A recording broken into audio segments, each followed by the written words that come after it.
여러분과 함께 견고한 진, 우리에게 주알이 틀고 있는 견고한 진에 대해서 함께 말씀을 나누고, 그 무너지지 않을 것 같은 그 견고한 진이 어떻게 무너지는지에 대해서 오늘 본문의 말씀을 통해서 함께 나누려고 합니다.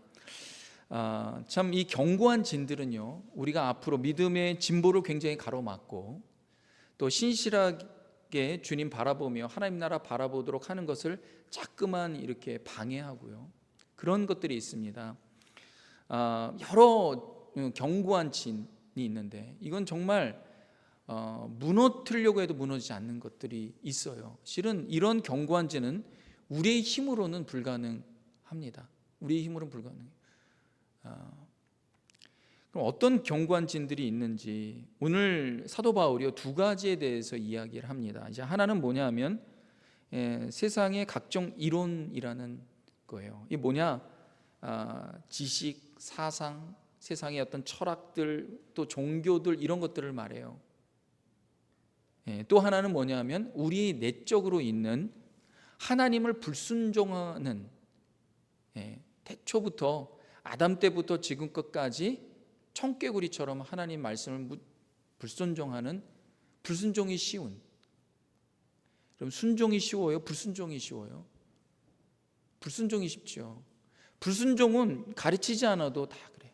아이들 키워보면요, 어떤 아이들도 예스하는 아이들은 별로 없어요. 처음에 아이들이 엄마라는 단어와 그 다음에 많이 쓴 단어가 no예요. no. 아니, 싫어. 싫어가 너무 많아요. 싫어가. 싫어. 좋아. 이게 별로 없어요. 참 어린아이에게서도 이런 게 있는데 나이가 들면 어떻겠습니까? 더 그런 불순종하는 것이 우리 안에 더 쌓이게 되죠. 그래서 이런 두 가지의 견고한 진, 내적으로나 외적으로 이런 견고한 진이 있는데 이것에 대해서 잠시 진단해보고 그 다음에 이걸 무너뜨리는 하나님의 능력을 우리 함께 묵상하는 시간 되면 좋겠습니다. 이 4절에 있는 말씀 다 같이 다시 한번 읽도록 할게요. 시작. 우리가 쌓아놓은 무기는 육신에 속한 것이 아니요 오직 어떤 견고한 진도 무너뜨리는 하나님의 능력이라 모든 이론을 무너뜨리며. 우리가 싸우는 무기는 하나님의 능력이라는 거예요. 육신이 아니라는 거예요. 심지어 어떤 나의 능력, 어떤 이론, 논리, 철학 이런 것도 아니라는 거예요. 하나님의 능력이라는 것입니다. 이따가 나중에 하나님의 능력이 과연 무엇인가 함께 나누는데요, 우리 안에 견고한 진이 있는데 뭐냐? 모든 이론이라는 거예요. 이 모든 세상적인 모든 이론이에요. 사람은 이 세상적인 이론에 저마다에 묶여서 살아가는 것을 보게 됩니다. 철학에서도 묶여 살고요. 제가 어릴 때 교회에서나 아버님이나 이 사람들에게 이제 들은 얘기 중에 하나가 뭐냐 하면 개똥철학이라는 게 있어요. 사람마다 다 개똥철학이 있다는 거예요. 자기 나름대로의 가지고 있는 철학이 있는 거예요. 그거 붙들고 살아요. 그래서 아무리 좋은 거 얘기해줘도 듣지 않는 거예요. 애들도 그래요. 사춘기가 넘어서면 나름대로 자기가 쌓여있는 고집이 있어요. 왜 고집이 생깁니까? 왜 주장이 생겨요? 자기가 가지고 있는 자기 생각이 있거든요. 이런 복음을 전하다 보면 참 어려운 사람들이 있어요. 이 어려운 사람이 뭐냐? 도대체 안 들으려고 해요. 왜? 자기 주장이 너무나 세고 그런 걸 믿느니 나를 믿어라, 이런 얘기를 많이 듣잖아요. 어떤 사람은요, 경험이라는 견고한 진이 있습니다. 내가 지금껏 경험해 봤는데 그 경험치가 쌓이다 보니까 아무것도 들으려고 하지 않습니다. 어떤 사람은 이 과거의 경험들이 안 좋은 분들이 있어요. 그것으로 인해서 자기가 묶여져 있는 거예요. 이런 모든 것들이 하나님의 능력으로 무너진다는 거예요. 하나님의 능력으로. 세상의 여러 이론들 중에 또 하나가 뭐냐면 지금 시대에 성경을 하나님이 감동으로 쓴 책이 아니라 인간의 책으로 보려는 그런 시도가 진행되는 것을 보게 됩니다. 그리고 하나님의 능력을 인정하지 않는 거예요. 하나님을 사람이 판단하고 사람이 해석하고 이제 그러는 거죠. 그러니까 내가 볼 때는 이렇다, 내가 볼 때는 이렇다, 내가 판단의 기준이 되는 것입니다. 성경은 우리에게 뭐가 판단의 기준이 되라고 말씀합니까? 하나님의 시각, 말하자면 말씀, 성경이 스탠다드가 되어서 내 삶을 판단하고 내 삶을 규정하고 내 삶의 방향을 정하고 그래야 된다라고. 내 인생을 해석하는 데에서 세상의 다른 여러 잡다한 지식으로 내 인생을 해석하지 말고 성경으로, 하나님의 관점으로 바라보라는 거예요. 심지어 사람은요, 선악과를 따먹었고 옳고 그름에 대해서 본인이 안다고 생각하면서 하나님에 대해서 판단하는 그런 지금 시대가 되지 않았습니까? 그래서 복음이 참 많이 왜곡되어 있는 거예요. 어떤 면에 지금 시대는요, 뭐가 진짜고 뭐가 가짜인지가 참 보이지 않는 시대예요. 하나님 중심으로 가야 되는데 인간 중심의 복음들이 얼마나 많은지 모릅니다. 뭐 일일이 다 얘기하기가 참 부끄러울 정도로. 그렇지만 이런 거 얘기해도 내가 좋은데, 내가 편한데, 내가 행복하면 되지, 이런 생각 가운데 가짜를 선호하는 경우가 얼마나 많은지 모릅니다. 여러분, 음식을 먹을 때요, 좋은 음식, 약이 쓸수록 어떻게 해요? 좋다라는 거죠. 약은 쓰다라는 거예요. 단 음식 치고 우리를 건강하게 하는 거 별로 없습니다. 그런데 그럼에도 불구하고 단 음식 찾잖아요. 저도 이제 식사를 다 하면요, 꼭 후식을, 디저트를요, 꼭 단 음식을 먹으려고 해요. 제 아내가 먹지 말라고 얼마나 그런지 몰라요. 근데 거기 한번, 여러분, 도넛 얼마나 맛있습니까? 그거 꼭 먹고 싶은 거예요. 그러나 그게 우리 건강하게 하는 게 아니죠. 그냥 우리를 어떻게 해요? 행복하게 하는 거예요. 때론 우리를 건강하게 만드는 것, 그걸 거부하고 우리를 해롭게 하지만 나의 그 입에 달기 때문에 그냥 그거 따라가는 경우가 얼마나 많은지 몰라요. 그래서 그걸 우리가 분별하는 것이 약하기 때문에, 여러분, 우리가 선악을 분별할 수가 없어요. 옳고 그름을 우리가 어떻게 구별합니까? 다 자기가 옳다고 하지. 여러분, 사람들 만나보세요. 다 자기가 옳다고 합니다. 나 틀렸다고 말하는 사람 없어요. 나 틀렸다고 말하는 사람은요, 십자가의 그 은혜를 깊이 경험하고 회개의 깊은 눈물을 흘린, 내가 정말 태어날 때부터 죄인이라는 걸 안 사람 외에는요, 다 자기가 옳다고 해요. 그러니까 우리의 스탠다드가 뭐여야 돼요? 예수님이어야 돼요. 주님이셔야 됩니다. 여러분, 우리가 예배 드리러 왔는데 예배는 뭐예요? 예배의 핵심은 하나님이 기뻐하시는, 하나님 중심으로 우리가 일상의 삶을 살면서요, 우리가 믿음으로 산다고 하지만 주님이 주님 되심을 우리가 인정하지 않고 그냥 세상에 매몰되어서 정신없이 살 때가 얼마나 많습니까? 그렇지만 일주일에 한 번 주님 앞에 나와서 예배 드리는 이 시간은 정말 주님이 살아계시고 정말 주님이 나의 예배를 받으시기 합당하신 분입니다. 그러면서 주님 중심으로 가려고 예배 드리는 건 아닙니까? 그렇잖아요. 그래서 하나님이 기뻐하신 예배, 하나님이 중심되는 예배, 그것이 진짜 예배가 되는 거예요. 내가 지금껏까지 내 일상의 삶에서 하나님 나라 바라보지 못하고 예수님이 주님이라고 고백하지만 삶에서는 그렇게 못했구나. 다시 예배 가운데 나와서 다시 깨닫는 거예요. 정말 주님, 내가 다시 주님 중심의 삶을 살겠습니다. 그 예배가 얼마나 중요한지 몰라요. 그런데 우리가 지금 은혜의 시대에 살고 있지 않습니까? 은혜의 시대에 살고 있어서 은혜를 내가 받는 거에만 너무 급급하여서 하나님이 기뻐하시는, 주님을 즐거워하는 그런 주님 중심의 삶으로 가지 못하고 잠깐 멀어지는 것 같아요. 구약시대 잠깐 얘기하면요, 구약시대는요, 동물을 잡아서 제사를 매번 드렸습니다. 여러분들이 동물을 가지고 와야 돼요. 그것도 흠없고 점없고 티 없는 동물. 여러분, 오다가 동물이 가시에 찔릴 수도 있고요, 뭐 이렇게 흙탕물에 묻을 수도 있고 막 이렇잖아요. 그러면 한 마리 가져오지 않았어요.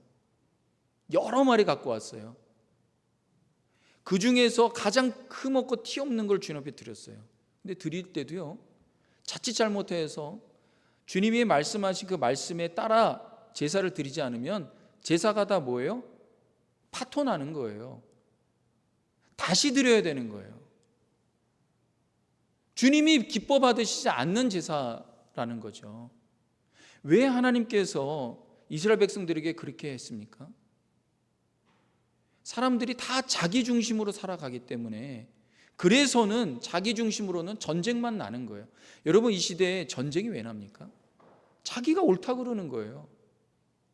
내가 옳으니까 공산주의가 옳아, 내 종교가 옳아, 이러면서 싸우는 거 아닙니까? 그 옳고 그름을 판단할 수 있는 유일한 분은 하나님인데, 인간이 그 선악을 따먹어서, 선악과를 따먹어서 그렇게 되는 거 아닙니까? 그래서 주님이 이스라엘 사람들에게 예배를 드리는 걸 통하여서 하나님 중심의 삶을 살도록 하신 거예요. 근데 지금은 예수님이 오셔서 그분이 대제사장 되시고 다 제사의 제물 되셔갖고 그 단 한 번의 십자가의 은혜로 우리가 동물의 제사 드리지 않잖아요. 불완전한 제사 안 드려요. 하나님의 아들이 완전한 제사를 드렸는데, 그러니까 우리가 얼마나 은혜 시대에 살고 있습니까? 그런데 은혜라고 해서 모든 것이 다 강한 건 아니에요. 여러분, 전쟁이 나면요, 전쟁에서요 물러서지 못하는 마지노선이라는 게 있습니다. 마지노선이 뭐예요? 이게 더 물러서면요 이제 이 나라는 뺏기고 전쟁에 패하고 끝나는 거예요. 여러분, 우리의 믿음에 마지노선이 있어야 됩니다. 이거는 안 됩니다. 지금 한국도 그렇고 미국도 그렇고요, 이 영적 마지노선의 끝자락에 와 있어요.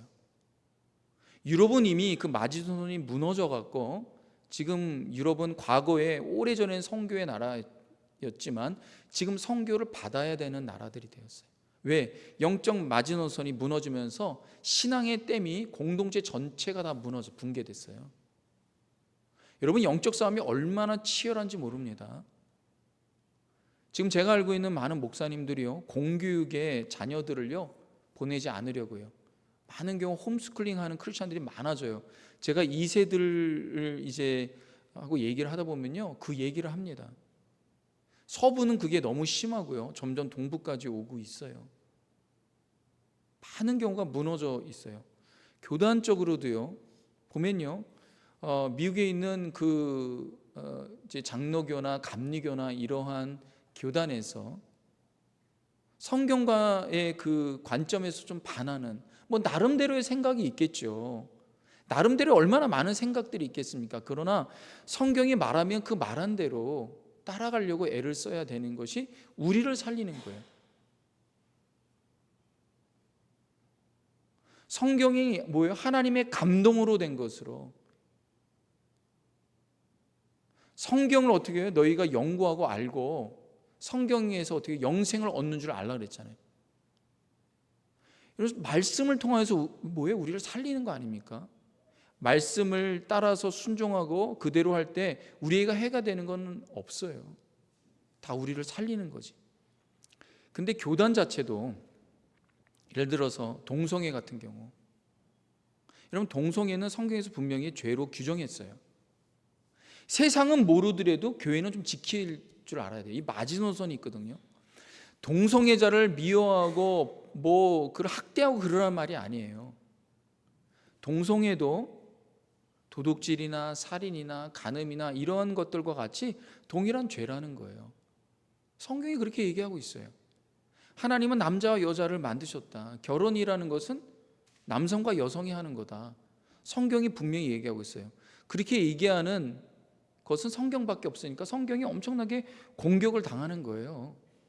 근데 여러분, 영적 마지노선이 있는데 이것을 물러가면 안 되는 거예요. 그래서 얼마나 교회들이 이것에 대해서 영적 싸움이 치열한지 모릅니다.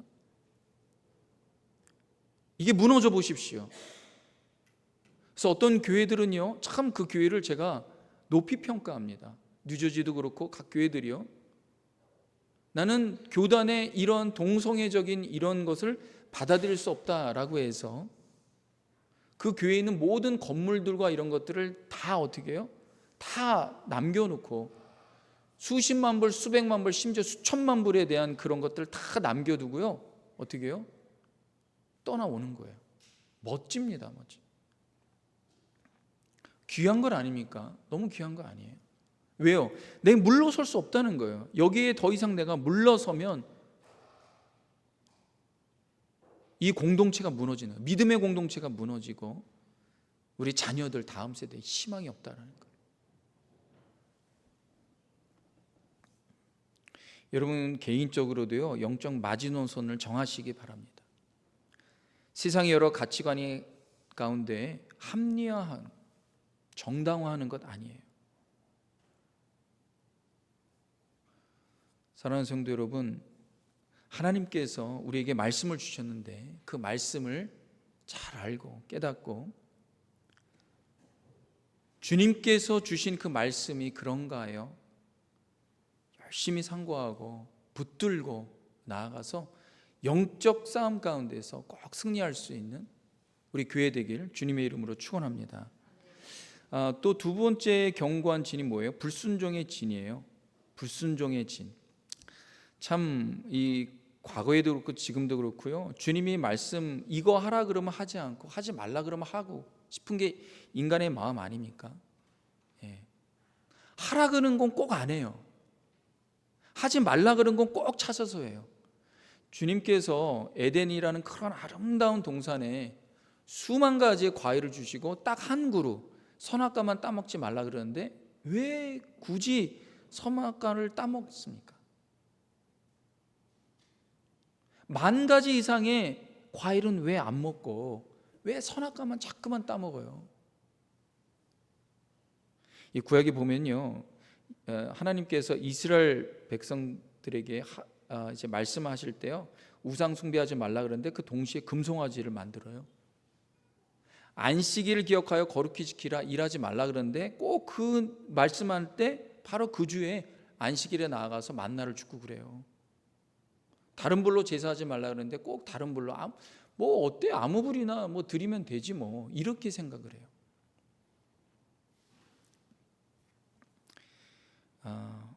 우리의 그 불순종함을 주님이 아시고, 그럼 이게 어떻게 해결이 됩니까, 여러분?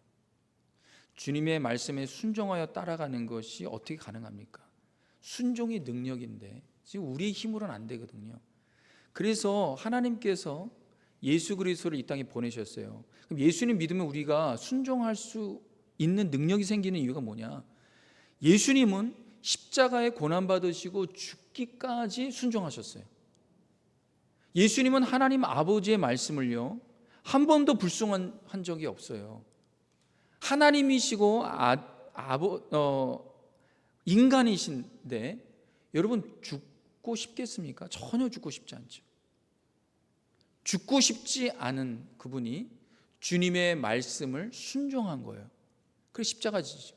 그러니까 십자가를 믿고 의지하게 될 때 성령이 우리 안에 들어오시는데 그 성령이 예수 그리스도의 영이거든요. 그 예수 그리스도의 영이 어떤 영입니까? 순종의 영이에요. 순종의 영. 그러니까 순종하게 하는 거예요. 여러분 예수님 믿고요, 성령 우리 안에 계시면요, 순종하기 시작합니다. 주님의 말씀에 순종하는 능력이 생기기 시작합니다. 자, 5절에 있는 말씀 다 같이 한번 읽도록 하겠습니다. 시작. 하나님을 아는 지식을 대적하는 높아진 것을 다 무너뜨리고 모든 생각을 사로잡아 그리스도에게 복종하게 하니. 하나님을 아는 지식을 대적하는 높아진 것을 다 무너뜨리는 것. 모든 생각을 사로잡아 그리스도께 복종하는 그런 하나님의 능력, 그 능력으로 우리가 살아간다는 거예요. 여기 보면 하나님을 아는 지식을 대적하는 이렇게 되어 있어요. 세상은요, 하나님을 알지 못하고 하나님을 아는 지식보다는 다른 지식을 쌓으라고 얘기합니다. 그런 모든 생각들을 무너뜨리고 그리스도에게 복종하게 하는 하나님의 능력이다. 그래서 우리가 붙들어야 되는 것은 뭐예요? 하나님의 능력이에요. 하나님의 능력. 우리가 그리스도의 능력을 우리가 힘입으려면 예수님을 더 알아요. 주님을 더 알길 원해야 돼요. 찬송가에 이런 찬송이 있어요.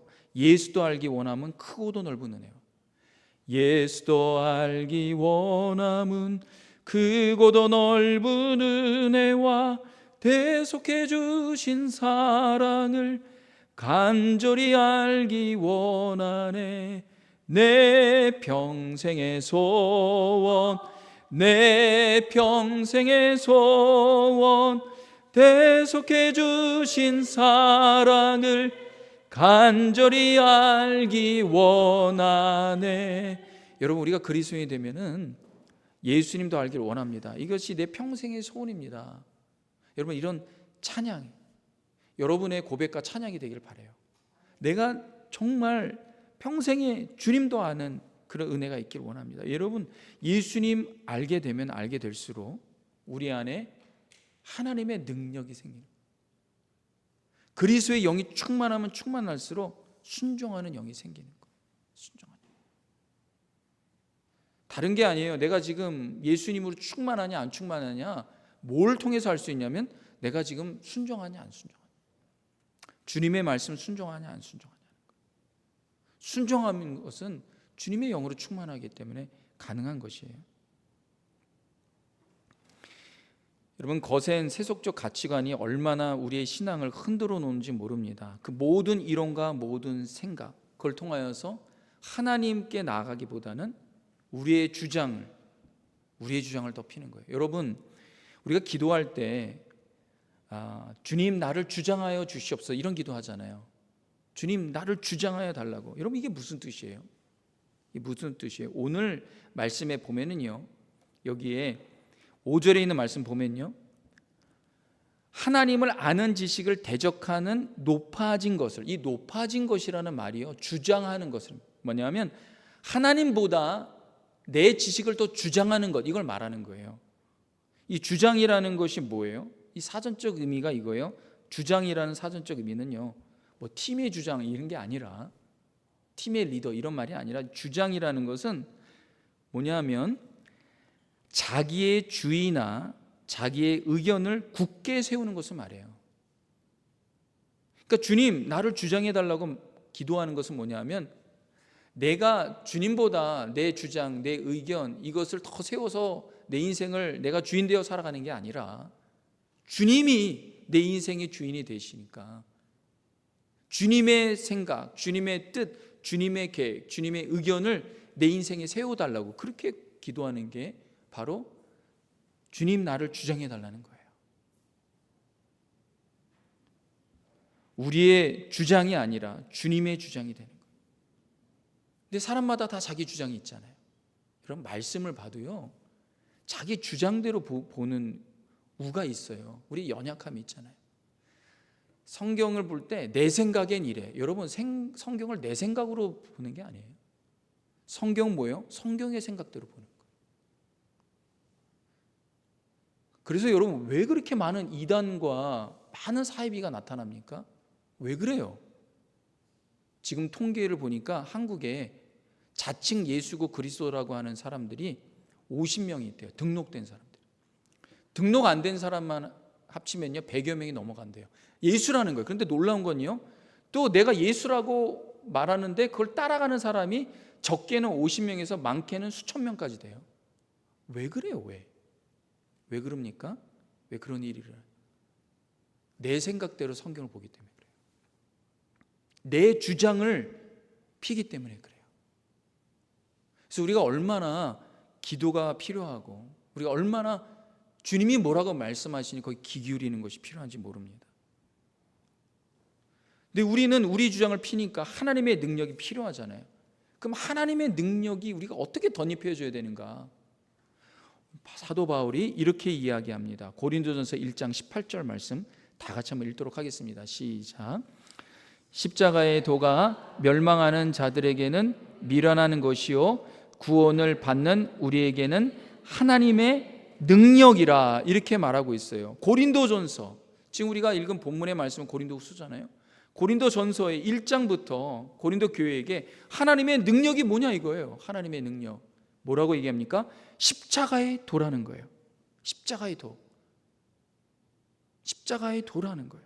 그것이 믿는 우리에게 하나님의 능력이 된다는 것입니다. 십자가의 도는 뭐예요? 십자가의 도,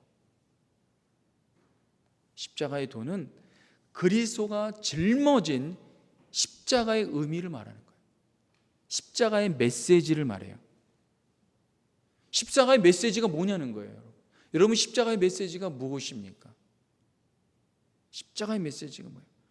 그리스도가 당한 십자가의 의미, 나에게 하나님의 능력으로 안과 밖에 있는 견고한 진이 부서지고 무너져서 능력 있는 그리스도인이 됐는데, 그게 뭐예요? 하나님의 능력, 십자가의 도인데, 그럼 나에게 있어서 십자가의 도, 십자가의 의미는 무엇인가? 사도 바울은 그는 종교에 굉장히 심취한 자였습니다. 그에게 있어서 최고의 견고한 자는 종교였어요. 그리고 또 하나 뭐예요? 그가 어릴 때부터 받았던 세상 학문이에요. 세상 지식이에요. 세상 학문과 지식과 종교에 그만큼 탁월하고 그렇게 열심히 있는 사람이 없어요. 근데 그가 부활하신 주님을 만난 다음에 완전히 깨달았어요. 자기가 지금껏 진리라고 붙들고 있었던 것들이 거짓이 되고 참된 것이 아닌 걸 깨닫고, 그가 3년 동안 아라비아 광야에 가서 하나님의 그 아들 예수 그리스도의 십자가의 도가 무엇인지 연구하기 시작합니다. 깊이 깨달아요. 십자가의 의미를 알게 돼요. 그리고 어떻게 고백하느냐? 이제 내가 지금껏 받아왔던 그런 세상의 고등교육, 학문과 그 종교가 아무것도 아니다. 심지어 뭐라고 고백하냐면 배설물로 여긴다는 거예요. 그게 빌립보서 3장 8절의 말씀입니다. 이렇게 바울이 고백해요. 또한 모든 것을 해로 여김은 내 주 그리스도 예수를 아는 지식이 가장 고상하기 때문이라. 그전에는 종교와 세상 학문과 이런 것이 가장 고상한 줄 알고 진리인지를 알고 따라갔는데, 예수님을 아는 지식이 가장 고상하다. 그래서 뭐라고 얘기합니까? 내가 그를 위하여, 그리스도를 위하여 모든 것을 잃어버리고 배설물로 여겨도 된다. 여김은 그리스도를 얻고, 그리스도를 얻고. 바울은 종교인 척한 사람이 아니에요. 그는 진짜 종교인이었어요. 진짜 탁월한 사람이에요. 그는 종교인 척하면서 외식한 사람이 아니었어요. 진짜 율법에 흠이 없이 자기가 가르치고 배우고 말한 대로 행했던 사람이에요. 그러나 그것도 자기를 구원할 수 없었어요. 예수님 십자가와 부활로 인하여서 완전히 바뀌었어요. 그럼 그가 깨달은 십자가의 의미는 뭐냐는 거예요. 그게 구구절들이 바울의 서신에 나오는데 이렇게 말합니다. 그 중에 하나만 말씀드릴게요. 뭐냐면 로마서 8장 38절 39절. 로마서 8장의 전체 이 엄청난 십자가의 의미를 깊이 깨달은 것을 전하는데, 이 두 구절만 한번 읽도록 하겠습니다. 시작. 내가 확신하노니 사망이나 생명이나 천사들이나 권세자들이나 현재일이나 장래일이나 능력이나 높음이나 깊음이나 다른 어떤 피조물이라도 우리를 우리 주 그리스도 예수 안에 있는 하나님의 사랑에서 끊을 수 없으리라. 아멘. 바울이 십자가에서 깨달은 그 깊이와 넓이 중에 하나가 이거예요. 생명이나 천사들이나 사망도 나를 묶을 수 없다는. 현재 여러분 어떤 일을 당하십니까? 장래에 어떻게 될지 몰라서 두렵고 떨리는 것도, 그리스도 안에 있는 나, 또 그리스도의 십자가를 통하여서 은혜 받은 나, 이 모든 것이 하나님의 사랑인데 하나님의 사랑을 절대로 멈추고 끊어지고 단절될 수 없다. 이 십자가의 도를 깨달은 거예요. 이 의미를 깨달은 거예요. 바울의 신앙 고백의 메시지예요. 그리스도의 십자가의 메시지는 이거다. 이것이 바울을 끊임없이 선교하도록 만든 거예요. 끊임없이 앞으로 나아가도록 만든 거예요. 여러분, 우리가 주님의 말씀을 믿고 따라가고 신앙생활을 하는데 우리를 발목 잡는 것들이 뭐가 있습니까? 지금 사도 바울이 얘기하는 것이 보편적으로 사람들에게 발목 잡고 있는 거예요. 여러분, 우리가 은퇴를 고민하잖아요. 나이가 50이 넘어가고 55세 되면은 은퇴를 생각합니다. 왜 생각합니까? 두렵기 때문이래요. 내가 지금 잘 준비가 되어 있나? 은퇴해서 내가 더 힘들지 않는가? 뭐 이런 생각하잖아요. 오늘 사도 바울이 뭐라고 얘기합니까? 장래일이나 그리스도 예수 안에 있는 하나님의 사랑에서 우리를 끊을 수 없다. 이게 능력이 되는 거예요. 이게 견고한 진을 무너뜨리기 시작합니다. 무너뜨리는 거예요. 사랑하는 성도 여러분, 십자가의 메시지가 여러분에게 어떤 의미입니까? 십자가의 은혜가 여러분의 마음과 영혼을 침투하고 파고들어서 사도 바울과 같은 그런 고백으로 말미암아 우리의 안팎에 있는 모든 견고한 진들이 하나둘씩 무너져서 하나님의 자녀다운 능력 있는 그리스도인으로 이 세상 가운데에서 힘있게 살아갈 수 있는 저와 여러분 되길 주님의 이름으로 축원합니다. 기도하겠습니다. 하나님 아버지, 감사합니다. 예수님 알게 하셔서 감사합니다. 그러나 지금 내가 알고 있는 것은 너무나도 작은 수준입니다. 하나님 더 깊이 알고 깨닫게 하옵소서. 예수님의 이름으로 기도합니다. 아멘. 우리 자리에서 다 같이 일어나셔서